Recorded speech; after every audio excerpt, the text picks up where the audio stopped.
Welcome to Jesus is the Word, where we bring Scripture to life through the power of God's spoken word. If you're new here, don't forget to like, subscribe, and turn on notifications so you don't miss a single chapter or devotional. Today, we're reading Genesis chapter 21, where the long-awaited promise is finally fulfilled, the birth of Isaac. But as joy rises in Sarah's tent, tension also grows in Abraham's house. Let's listen in and hear how God keeps his promises, even in the middle of conflict and uncertainty. We now present Genesis chapter 21 from the New King James Version. As always, when God speaks, you'll hear it in bold, because when God speaks, everything changes. Genesis chapter 21. And the Lord visited Sarah as he had said, and the Lord did for Sarah as he had spoken. For Sarah conceived and bore Abraham a son in his old age, at the set time of which God had spoken to him. And Abraham called the name of his son who was born to him, whom Sarah bore to him, Isaac. Then Abraham circumcised his son Isaac when he was 8 days old, as God had commanded him. Now Abraham was 100 years old when his son Isaac was born to him. And Sarah said, God has made me laugh, and all who hear will laugh with me. She also said, Who would have said to Abraham that Sarah would nurse children? For I have borne him a son in his old age. So the child grew and was weaned, and Abraham made a great feast on the same day that Isaac was weaned. And Sarah saw the son of Hagar the Egyptian, whom she had borne to Abraham, scoffing. Therefore she said to Abraham, Cast out this bondwoman and her son, for the son of this bondwoman shall not be heir with my son, namely with Isaac. And the matter was very displeasing in Abraham's sight because of his son. But God said to Abraham, Do not let it be displeasing in your sight because of the lad or because of your bondwoman. Whatever Sarah has said to you, listen to her voice. For in Isaac your seed shall be called. Yet I will also make a nation of the son of the bondwoman, because he is your seed.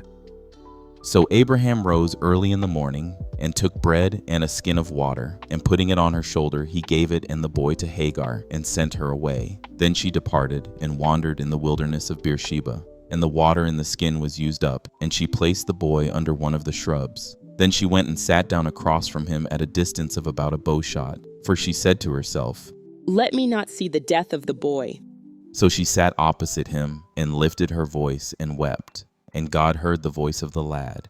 Then the angel of God called to Hagar out of heaven, and said to her, What ails you, Hagar? Fear not, for God has heard the voice of the lad where he is. Arise, lift up the lad, and hold him with your hand, for I will make him a great nation.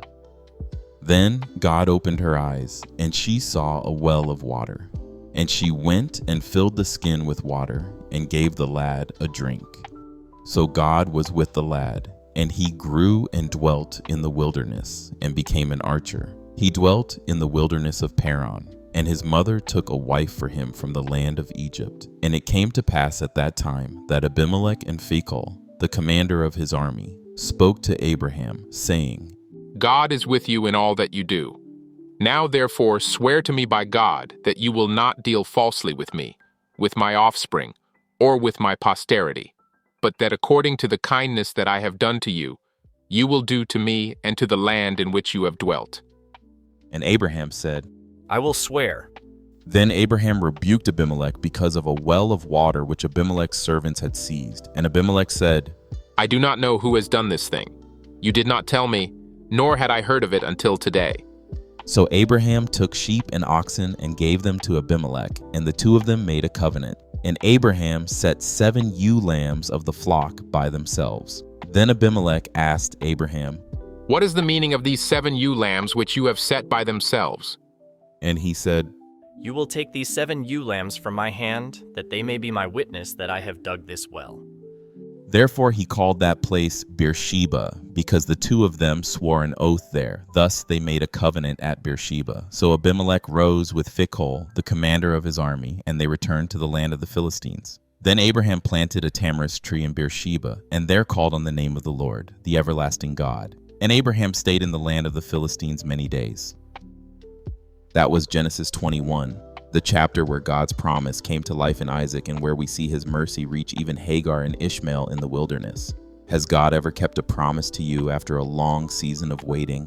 Comment below and testify. Your story could strengthen someone else's faith today.